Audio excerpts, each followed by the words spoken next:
బంగారం వెండి ధరలు తగ్గుముఖం పడుతున్నాయి. కొద్ది నెలలుగా ఆకాశమే హద్దుగా అన్నట్టు దూసుకుపోయిన రేట్లు ఇప్పుడు అంతే వేగంతో దిగొస్తున్నాయి.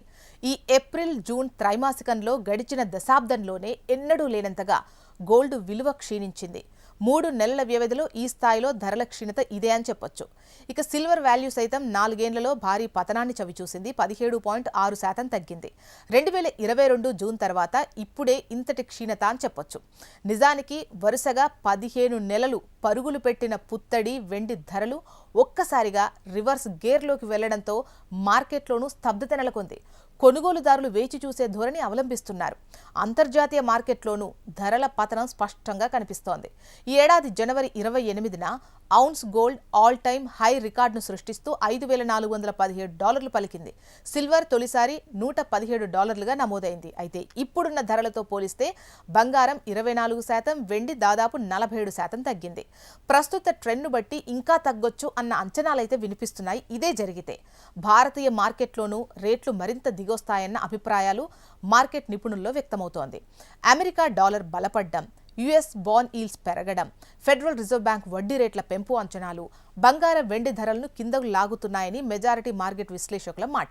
ఇన్నాళ్లు తమ పెట్టుబడులకు రక్షణ కవచంగా గోల్డ్, సిల్వర్ను భావించిన మదుపర్లు వాటిని ఎడాపెడా కొనేశారు. అయితే తిరిగి అమ్మకాలకు దిగుతుండడం కూడా డిమాండ్ను దెబ్బతీస్తుంది అని ఎక్స్పర్ట్స్ అంటున్నారు.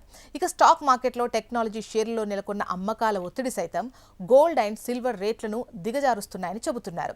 పెరుగుతున్నటువంటి ద్రవ్యోల్బణ భయాలు డౌన్ ట్రెండ్కు దారితీస్తున్నాయి. ఇదిలా ఉంటే అమెరికా, ఇజ్రాయెల్, ఇరాన్ మధ్య యుద్ధంతో పశ్చిమాసియాలో ఏర్పడ్డ సంక్షోభం కూడా గోల్డ్, సిల్వర్ మార్కెట్ను ప్రభావితం చేస్తోంది. మిడిల్ ఈస్ట్లో ఉద్రిక్తతల కారణంగా గ్లోబల్ మార్కెట్లో ముడి చమురు ధరలు విజృంభించిన సంగతి తెలిసిందే కదా. ఇరాన్ దాడులతో గల్ఫ్ దేశాల్లో క్రూడ్ ఆయిల్, గ్యాస్ ఉత్పత్తికి బ్రేకులు పడ్డాయి. అందుకే డిమాండ్కు తగ్గ సరఫరా లేక రేట్లు పరుగులు పెట్టాయి. అయితే అమెరికా, ఇరాన్ డీల్ పరిస్థితుల్ని కొంతమేర అదుపులోకి తెచ్చాయి. దీంతో ముడి చమురు రేట్లు కూడా దిగువముఖం పట్టాయి. ఫలితంగా అధిక ఇంధన ధరలతో ద్రవ్యోల్బణ భయాల మధ్య బంగారం, వెండి కొనుగోలు కోసం ఎగబడ్డ మదుపర్లు ఒక్కసారిగా వాటిని అమ్మేందుకు ఆసక్తి చూపుతున్నారు. ఇది కూడా ధరల క్షీణతకు కారణమే అన్న అభిప్రాయాలున్నాయి. గల్ఫ్ వార్కు ముగింపు కార్డు పడితే మార్కెట్లో పెద్ద కరెక్షనే ఉంటుందన్న అంచనాలు వస్తుండడం గమనార్హం. దేశీయ మార్కెట్లో బంగారం, వెండి ధరల పతనం కొనసాగుతోంది. గత 3 రోజుల్లో 24 క్యారెట్ గోల్డ్ వచ్చేసి 7,000 పడిపోయింది. కిలో వెండి 19,500 తగ్గింది. గురువారం గనక చూసినట్లయితే ఢిల్లీలో పసిడి ధర 2,800 దిగి 1,45,300గా ఉంది. అలాగే వెండి వచ్చేసి కిలో రేట్ 5,000 తగ్గింది, 2,26,000గా నమోదైంది. హైదరాబాద్ విషయానికి వద్దాం. 22 క్యారెట్ల గోల్డ్ వచ్చేసి $1,450 తగ్గి 1,29,550.